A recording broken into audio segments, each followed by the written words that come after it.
Welcome to the Golden State Media Concepts Travel Podcast, the show that gives you advice on everything travel. We explore places you've always wanted to go, as well as giving tips for traveling in those places. We'll give you advice on the best sites for travel tips, information, and discounts. Join us as we travel the world, explore cultures, and meet new people. The Golden State Media Concepts Travel Podcast has got you covered.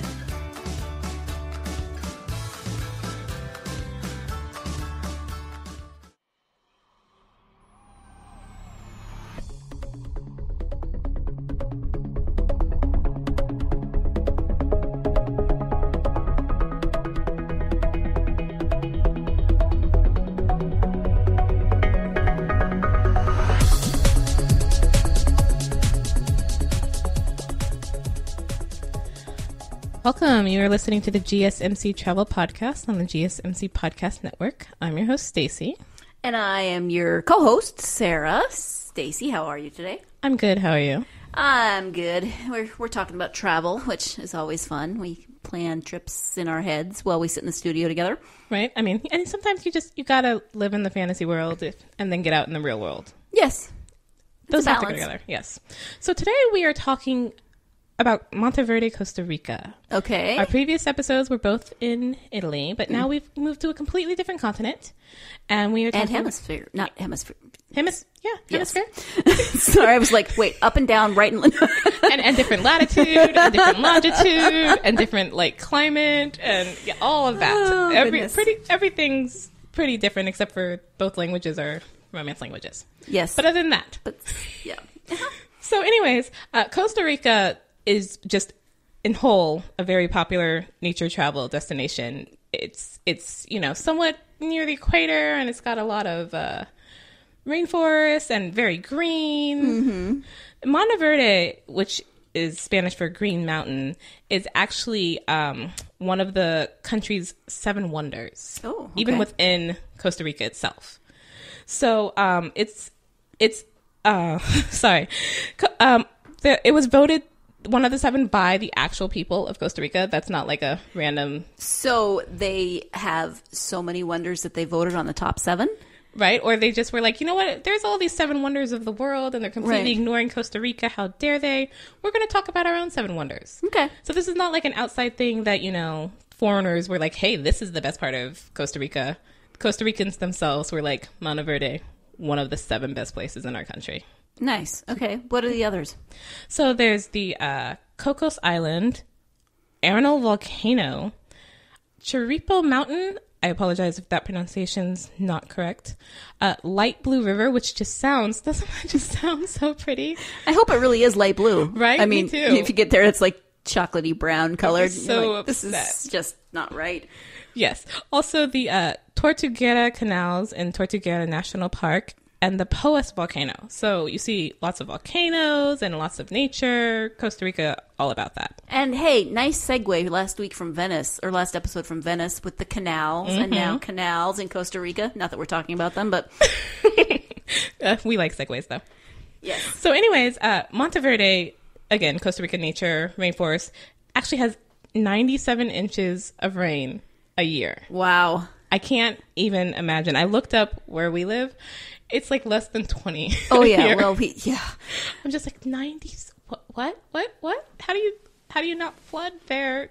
Again, Venice and flooding. Yes. But it's just, I don't know how that happens. But I mean, even though it's clearly always wet, because you would imagine 97 inches per year, you don't really have a dry season per se. It is somewhat drier between December and April. Okay. So we're just now entering the wet season, I guess, or the end of the not as wet season. So it'd be a decent place to go if you live in, let's say, a northern climate that's snowy and gross during the winter, and you want to go where it's not necessarily hot because it averages about a high of 65 during that time period. So you could go and not get dumped on with rain, maybe. Yeah. Probably with my luck, it'd still rain every day. It beats get dumped on by snow, I guess. That's if you true. live in one of those places. That's true. You don't have to shovel the rain usually. We live in California, so necessarily a problem. Right. But I mean, one of the things I like about it, as you said, it's got the average high of 65 degrees, which I love so much. Even though it's a tropical location, it's not hot. Mm-hmm. Although it's still going to be humid, which would be different, but right. Not like 95 and humid. 65 and humid is much better. 65 and humid sounds doable. 95 and humid sounds just like the worst thing ever, and yet somehow people do that every summer. I used to live in Texas. It was like walking in Jell-O. Oh, I can't imagine. Don't want. I mean, I went to visit family once in Massachusetts during the summer, and we were there for 10 days, and I was just like, this is about 9 days too long. Can we go home? I can't breathe. I don't want to do anything. I'm not used to this. We need to go home now. Well, so I grew up in Montana, and so I moved from Montana, where it would frequently get to like 20 below, and you'd walk outside and your nose hairs would freeze, to Texas, where my first summer there was over 100 days of over 100 degree heat plus like 90% humidity, and our air conditioning died. So I've had the extremes, I guess. Yeah. 65 sounds lovely. Right. I mean, I'm used to the over 100, but with the humidity, just that seems like you're making it miserable to the nth degree. Mm-hmm. I can't imagine. Yeah. But anyways, Monteverde, like Venice, is also one of those I feel I need to get there right away places. Oh no! Because Newsweek has declared Is it sinking? Well, with all the rain, you'd expect so, but no. But Newsweek has declared Monteverde the world's number 14 place to remember before it disappears. Place to remember before it disappears? Not even place to visit before it disappears? I'm not sure how you'd remember it if you haven't been there, though. That's an interesting article, Newsweek. Okay. Yeah, interesting title that Monteverde is number 14 on here. But I think part of that is that, it's not the way it was, or it's going through sort of a changing, changing both culture-wise, but I think also nature-wise with the weather changes and climate changes. So it's like, if you want to see the greatness that made Monteverde one of the 7 wonders voted by the Costa Ricans, maybe, get there to remember it soon while it's still this way. Maybe that's what they mean. So go there so you can remember what it looks like now before that disappears, and then you can remember what it looked like. And then think back in my day. Yeah. When Monteverde was nice and not hot and beautiful.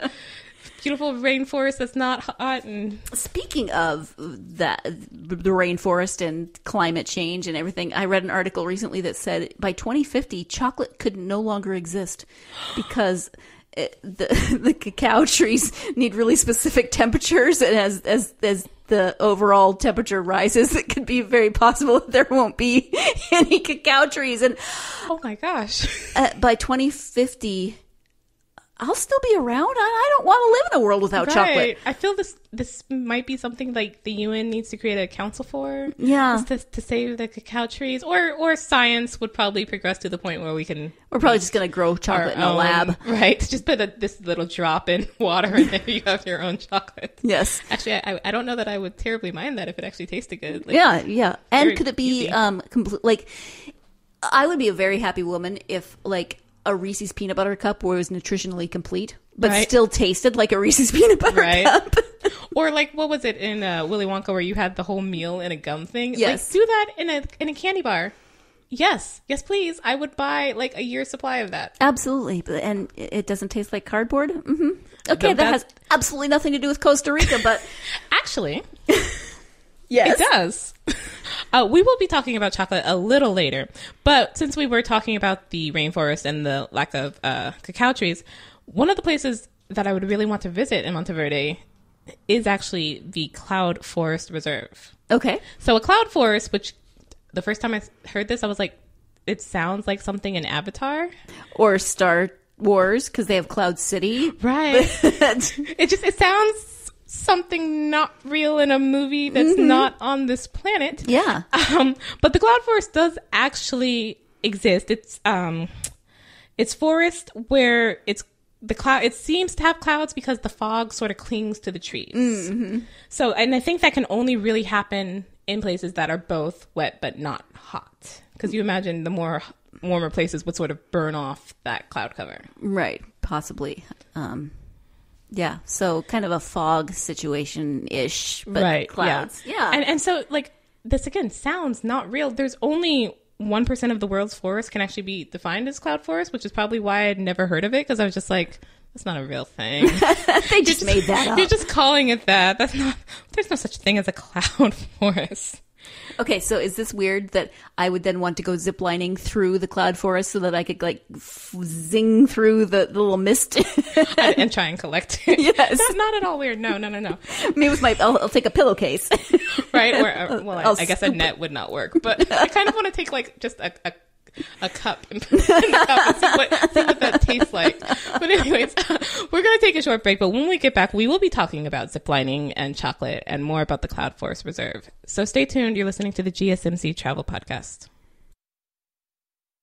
Do you want to be healthier, yet you just don't know what to do? All these shows telling you this and that, but nothing seems to work.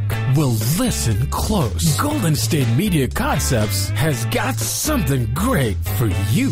The Health and Wellness Podcast dedicated to workout trends, healthy eating habits, diet, and everything about healthy living. Join us in our banters as we help you not just live life to the fullest, but live it to the healthiest.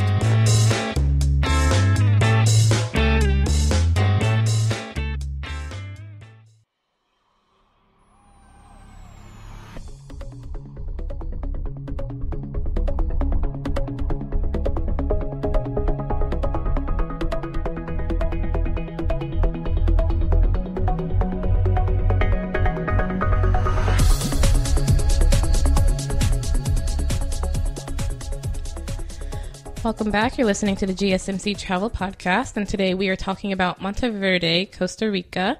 And before the break, we were talking about Monteverde Cloud Forest Reserve. Mm-hmm. So this reserve, the history of this reserve is very interesting. Okay. Because it was started in the 50s by a group of Quakers and like conscientious objectors who were trying to avoid the American draft. Interesting. That is interesting. Okay, so Quakers. Right. And conscientious objectors. Were the Quakers also conscientious objectors? I mean, because they are nonviolent. Right, yeah. But so, yeah, they were Quakers, and I'm assuming they were not, but they just sort of came together, and they were also very environmentally conscious. So they started dairy farming in this location, Monteverde, and then eventually set it up to be a sort of preserve. Okay. And gave the land, to, I guess that's the government. I'm not quite sure exactly how preserves are set up, but so no one can touch it. Right. So it just remains in its natural state. Nice. So the cloud forest will continue to be the cloud forest, hopefully. Right. As the world moves through whatever the world is moving through. Right.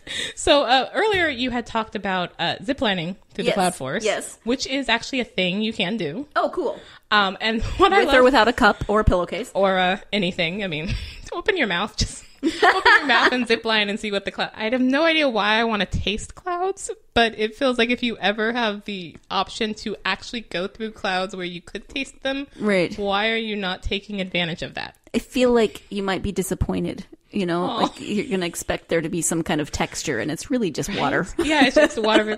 You're killing my imagination. I'm sorry. You're right. It's going to be like cotton candy. Yes, except, not as sticky sweet, because I actually dislike cotton candy.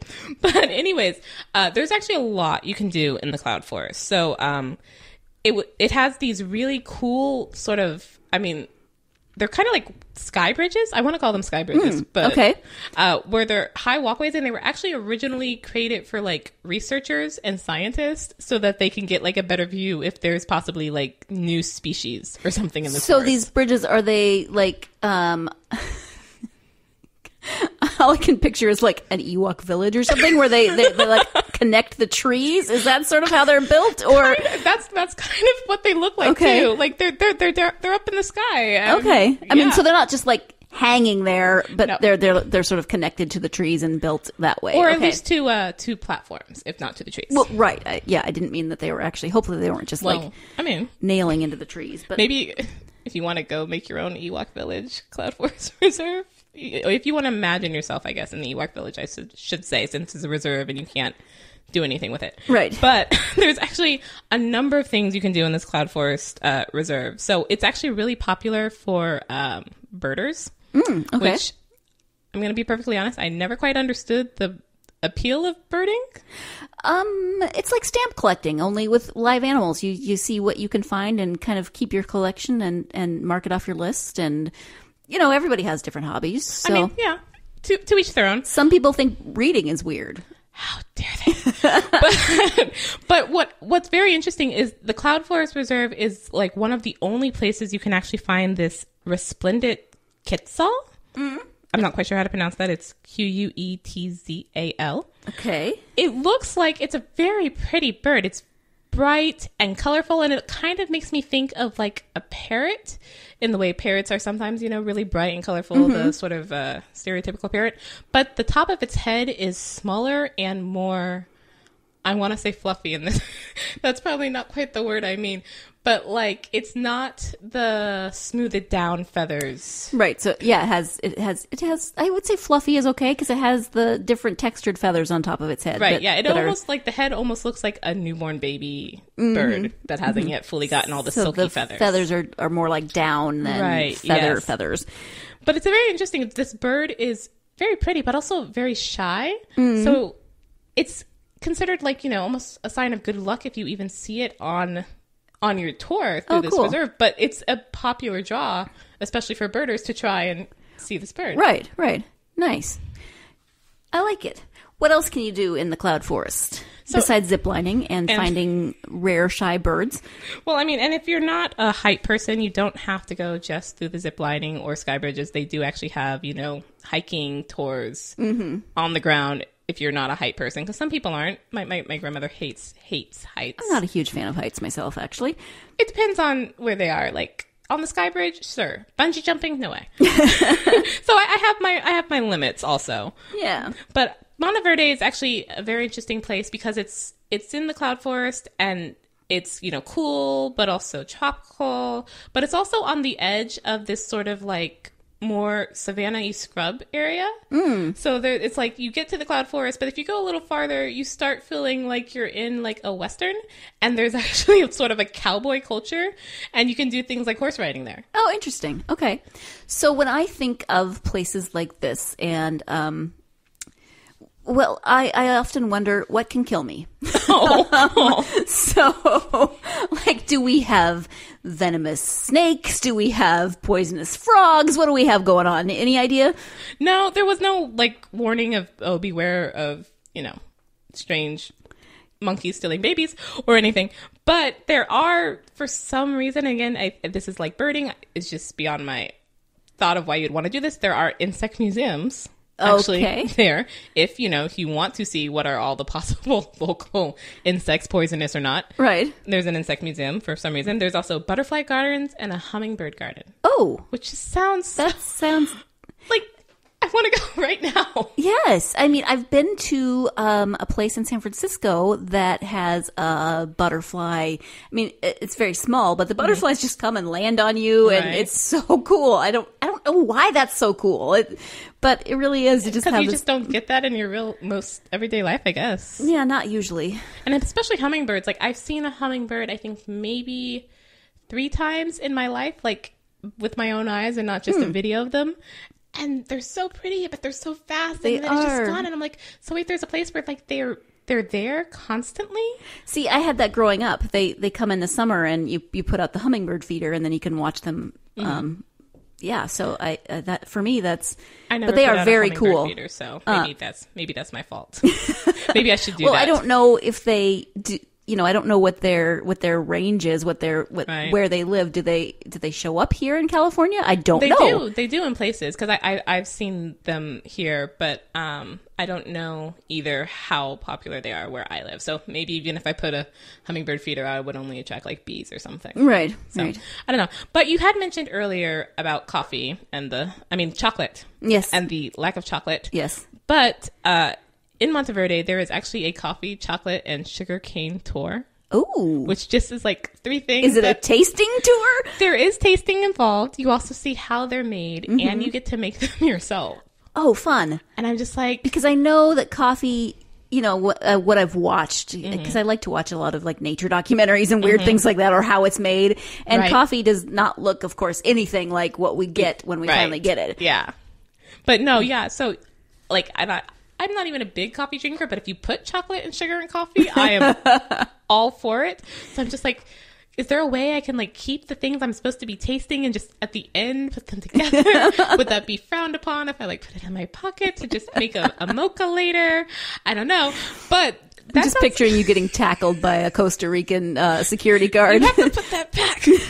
But I mean, that sounds like a really cool tour to do, especially if you're not, one for the heights. You don't have to go up and climb anything to get to the coffee beans or whatever. It's there on the ground. And there's one where I don't know that they do this anymore, but they at least have it so you can see how it was once done, where they've got this like mill drawn by a donkey or whatever, which is of course not, how most coffee is done anymore. Right. But to get the history of, hey, this is the history of how coffee was once made, you and you're in this location. So it's like, you really feel, the history. And now I feel I'm in like the 1800s. And then I go here and now I feel I'm back in the 21st century. So it's got the whole thing. I like it. It's a good destination.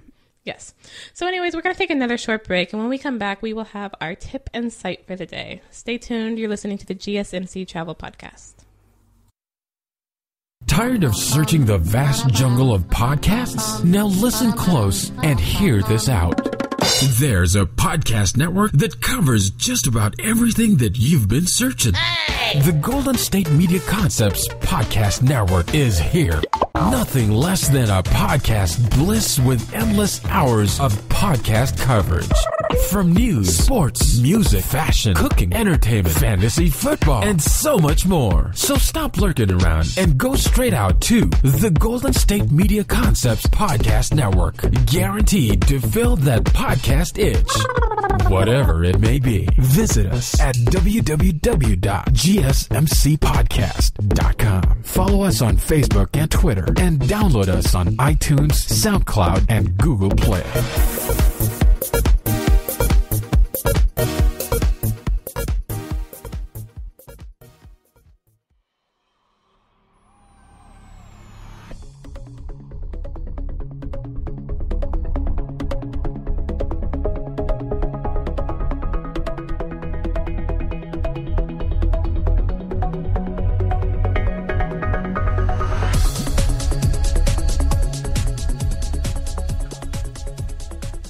Welcome back to the GSMC Travel Podcast. Today we are talking about Monteverde, Costa Rica, and coffee and chocolate and ziplining and cloud forests and shy birds. Things that can kill you.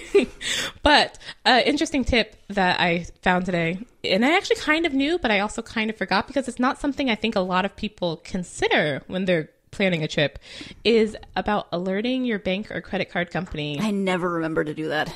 Well, I didn't even know about this until a couple of years ago when I actually worked at a bank. Mm-hmm. And then we were, being taught how to do travel alerts. And I'm just like, a what? A travel alert from a bank? Isn't that like a Department of State or Justice or Interior or something? What's a travel alert from a bank? So what ends up happening is, and I get why this exists, and I'm thankful that this is the case.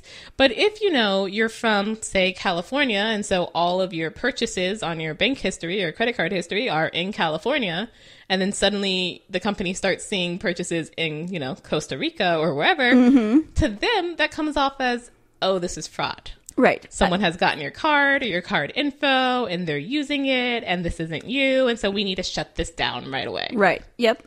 No, it makes sense. It's just not something, even when I go on vacation within the States, they still say that you should do that because suddenly your card's being used in another state. And I'm like, but I'm from Montana. The bank should just know that I'm home, which is ridiculous because it's not like there's one person monitoring just me and being like, oh, that's Sarah. You're she's gone home. Assigned person. But no, I've actually had that happen where I got a call from my bank and they're like, so did you just try and buy like $200 worth of groceries in Las Vegas? And I'm like, no, I most definitely didn't. Oh. I am still totally in California and have never been to Vegas. And like, okay, so we're going to go ahead and block that and lock your card off and send you a new card. I was like, right, thank you. Which is good.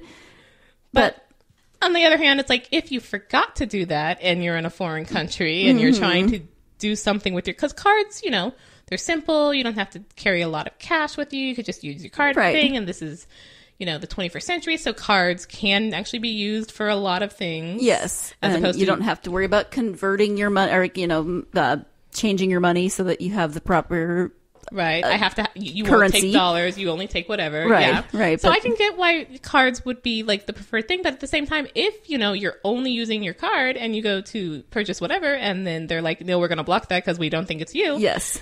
You could be stuck for a while. We went to Mexico for our honeymoon and didn't alert the bank, but we never got, that's the crazy thing, we never got a call either. I mean, it's good that they didn't shut our cards off, but also we never got any are you in Mexico? Or is somebody using your card in Mexico? And this is the frustrating thing is the banks all vary right on their policies for this. This is not a thing that the U.S. government sets, you have to do whatever. Some banks want you to alert. Other banks are like, you know what? We're fine, or we so believe in our algorithm that it can tell when it's you and when it's not you. Mm-hmm. And like if you bought, a plane ticket to Mexico and then suddenly your card's being used in Mexico, we kind of figure that's you because we see that you bought a plane ticket to Mexico. So it always varies, but it's probably safe just to do it. Even if you think your bank is like, no, we're good. It probably helps even to do it. If for nothing else, then the bank will also know if the country you're planning to travel to is sort of on the no-go list, because this is a thing. Also, Visa at least, and probably MasterCard, I think, are American companies, so they're bound by our American policies. So if there's a country that America's like, you know what, we're not doing anything with you, and we're blocking you, and we're putting sanctions, they obviously can't operate in that country. Right. And so if you're going to that country thinking, oh, it's fine, I'll just use my credit card. And then you get there, it's like, you can't do anything in this country. Like, you'd have a hard time even getting to, like, the local embassy. Yeah. To be like, what do I do? How do I get out of here? Wow. But also, your bank should know if there's, like, an international number. Because often, if you're overseas, calling your bank's number, especially with the time zone difference, like, okay, it's, 5 p.m. where you are, but it's actually like 2 a.m. back here. Right, so right, depending on where you are. No one's in the office to help you with your problem. Yes. So they should be able to tell you if they have an international number and what that number is and what the hours are. Because it's always better also if there is an international or local number to call that, because they're closer to you, they're more aware of the situation. And if you need something like a new card, if it gets lost or stolen, it's probably not going to come from the States. Right. So if you call the one from the States and be like, yeah, so we're going to send it from New York, that'll take like 3 weeks. Right. Like, I'll be home by then. That's then we'll just send it to your house. No problem. Right? Exactly. But if you call the international number, it's like, okay, cool. So we'll send it from this branch here, and it'll get to your hotel in, a day or so. Right. Yeah. So, or we'll send it to a branch that's near you and you can go pick it up there, or however that works out best. Yeah. Right. Yeah. But also you mentioned not knowing the exchange rate. And another thing is also that ATM limits can vary country to country. Yes. Which I didn't know because all my travels are imaginary. But that, so if you're used to, I can get, $500 a day or whatever. Right. That's possibly not in dollars, so it might already just be not 500 the number. Right. But then B, it might not even be $500 worth of whatever your local currency is. Yes. And then C, since most cards do have an extra fee if you use it internationally, that can affect your limit as well. Sure. Because if you're like, okay, cool, it's $500, which equals this much in, whatever the local currency is, so I have that. And there's like, yeah, but actually the ATM fee is whatever, so you can't take out that $500. And every time you try and do anything with the ATM, it's, $3 or whatever. So you end up being like, so how much can I get? Can I get money? I don't know. I'm about to freak out. What's going on? Yes. In which case, maybe just battle with the exchange rate and take cash. I mean, yeah. Always have, I think you should always have at least some cash in the local currency. Yeah, but I agree. If, like most people, you're probably using your card for most things, it's definitely helpful to call, let your bank know where they're traveling and say, is there anything I need to know? But you're going to want to do things that, like street vendors or things that they're not going to take a card. Well, I mean, some of them do nowadays. I'm sure some of them do, but I would imagine that many of them still don't. Yes. So always also have cash. But today we have two sites, which are, I wanted to do two sites because the site names are almost the same. Oh, okay. And I did not want to confuse the listeners. So the two sites are both called Wander. There's one wander.io and one wander.am. Okay. And so I actually originally heard of the wander.io one, and when I was trying to find it, I came to the wander.am one, and I was like, wait a minute. What? Where? Huh? What's going on? But they're different sites, and they do different things, but they're both pretty cool. So the Wander.io one has partnered with several different charities throughout its history, but currently is partnered with Vitamin Angels, so that if you book your hotel through the Wander.io site, it will actually provide 5 children with vitamins for a year. Wow. Which That's quite a lot of vitamins. Right? And it kind of makes you feel better for your, wherever you happen to be going. It kind of feels, oh, hooray for me, and I get to go on this great vacation, but kind of sucks for everyone else. Do they provide the children in the area that you're going to with vitamins, or how does that work? Do you know? No, it's Vitamin Angels. So it's not even Wander themselves. Vitamin Angels is just the charity they're partnering with. And I don't think it's location-based specifically. I think it's where Vitamin Angels happens to be working. But it is 5 children somewhere in the world who otherwise would not have these vitamins. And, I'm so used to vitamins, and I take them or I don't take them. It depends on the vitamin, and that's a whole nother thing. But for a lot of children who don't have this and can't get it through their food, this could be a life-saving thing that you get just by booking a hotel. Yeah. Nice. So the other Wander site, wander.am, different sites. Yes. Actually, it's again, like in our last episode, we did TripAdvisor, which, one-stop shop and compares a lot of prices. Wander.am also pulls data from a number of sites, which I think a lot of travel sites do. Right. But it gives you this option to do it based off of your budget. Oh, okay. Which... That's very helpful, yes. Right? Because it's like, oh, I'd so love to go to wherever, but I've only got so much money and... Oh, can't actually do that. Right. Dang it. So if you're like, you know what? I only have so much money. I'm not dead set on this specific place. I think this is a really good thing. Because you could just be like, I am kind of set on this area. Right. Or I am completely open. I am so due for a vacation. I need to get the heck away from work. I've only got so much money. Show me where the heck I can go right now. Yes, please. Before I scream. So I think that's really cool that you can do that because, and I know it's always, when you plan vacations, it's always best to sort of go with the budget in mind. Well, of so course, you don't spend 3 times what you really meant to. But at the same time, that can also feel very limiting if it's just like, right. Oh, I've only got so much and I can't get the one thing I want, so I can't go anywhere. I'll never go anywhere. I never get a vacation. This gives you options, which is always nice to have options. Yes. And I like it. And to see things you might not have considered otherwise if you didn't go there. Yeah. You might find yourself ziplining through the cloud forest with a cup. And coffee and chocolate. And some sugar cane. To flavor your cloud. On that note. Clearly. I'm a little off it, and I might need some coffee of my own. So thanks for listening to the GSMC Travel Podcast, and we will see you next time.